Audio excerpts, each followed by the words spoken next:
Greetings everyone, welcome to video number 14 in a project management series presented by Process Geekoid. Today's agenda will be going over reviewing the PMBOK process table and the 11th process, which is the Validate Scope process. This process occurs at the intersection of the scope knowledge area and the controlling process group. As always, please subscribe, like, and comment. So let's move forward.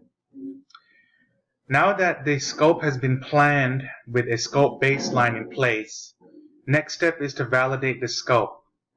The purpose of this process is to formalize the acceptance of the project team's completed project deliverable, such as a product, service, or result, by the customer. So the customer has to accept it. In the case of Scrum Agile environment, we are trying to make sure that the definition of done has been met. So basically the Scrum team will be sitting down and looking at the deliverable along with the customer and making sure that the scope requirements meet the definition of done. But in Waterfall, we are just validating the scope and making sure that we get customer acceptance. If this process succeeds in getting sign-off for customer acceptance, then a project can initiate the close project or phase process. In Agile, once closing is initiated, post-validation and completed, the definition of done has been attained. Next, we'll be going over the Validate Scope ITTOs, Inputs, Tools, Techniques, and Outputs for Validate Scope. For inputs, we have Project Management Plan, Requirements Documentation, which is coming from Collect Requirements process. Next, we have Requirements Traceability Matrix, which ensures that requirements are tied to the correct resources and to the right deliverable. All requirements need to be tied to a specific resource or deliverable to ensure that the 100% rule is being met, as we had just talked about in the Create WBS process. Next, we have Verified Deliverables. Verified deliverables are coming from the control quality process, where the project team is internally checking whether or not the product, service, or result for the project meets those requirements. This is internally controlled by the project team. When we're doing validate scope, however, we're going to get accepted deliverables as the output. So that's really important to understand the difference between verified and accepted. They're not the same thing. Verified is internally verifying it to the requirements as a team. So the other input we have is work performance data, the raw observations of what a customer sees to validate the actual deliverable.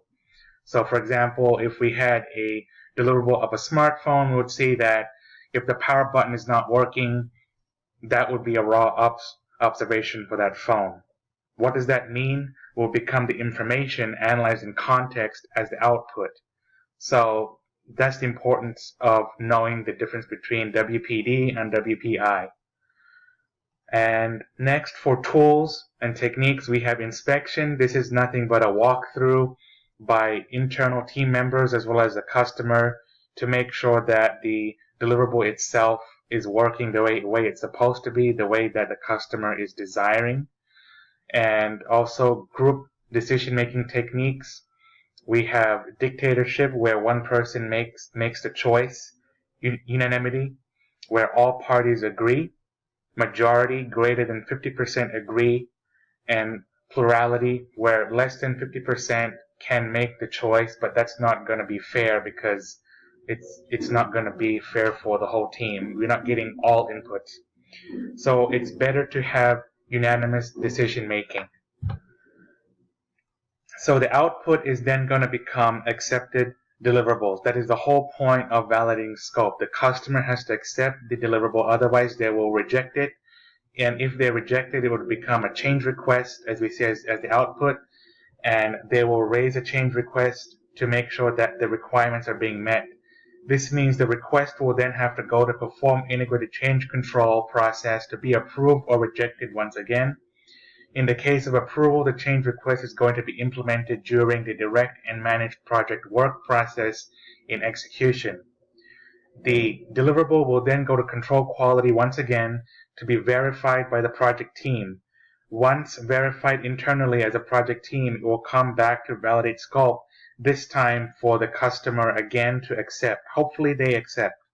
And you don't want to have too many of these back and forth change requests at this point, because then it would eat into your budget and schedule. So try to do it in the best of your ability as a project team at the first time. And if it doesn't happen in your first round, that goes to mean that the scope is not clear. As a result, a lot of change requests are happening during the validation session. So next we have work performance information. This is where the raw data is analyzed in context. So for example, if we had work performance data as a resource in your team is out sick, as a PM, we need to proactively understand the impact on the project in terms of the schedule, scope, cost, and risk.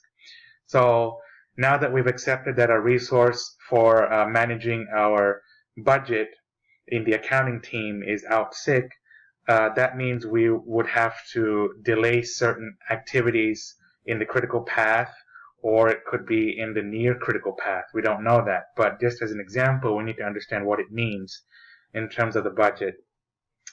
Next, we would have project document updates, and the updates are going to be made to the requirements documentation and requirements traceability matrix in the case that they are going to be updated when the change request is being risen when the customer is not satisfied during inspection. The key benefit of this process is that it brings objectivity to the acceptance process and increases a chance of final product, service, or result acceptance by validating each deliverable. Thank you for watching. Please subscribe, like, and comment, and I'll be happy to answer any questions you might have.